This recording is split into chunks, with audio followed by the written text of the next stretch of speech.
இப்போ சொல்லுங்கள் அனைவருக்கும். நம்மளை படைச்சது யாரு? அல்லாஹ். எங்கே இருக்காங்க?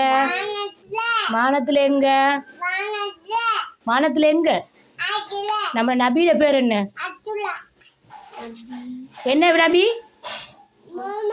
முகமது நபி. என்ன அவங்க எங்கே பிறந்தாங்க? எங்கே பிறந்தாங்க? எங்கே மௌத்தானாங்க? மதினா. நபியோட உம்மாட பேர் என்ன? பாப்பாட பேர் என்ன? அப்துல்லா. நபிசாசம் அவங்க எங்கே மௌத்தானாங்க? மைனா. நபிசாசோட மகள்ற பேர் என்ன? என்ன நாயகி? பாத்திமா நாயகி. என்ன அவங்களுக்கு எத்தனை பிள்ளைகள்? என்ன பிள்ளைகள்? ஆம்பளை பிள்ளையா பொம்பளை பிள்ளையா? என்ன பேர்?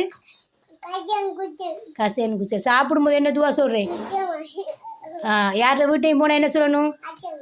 அஸ்ஸலாமு அலைக்கும்.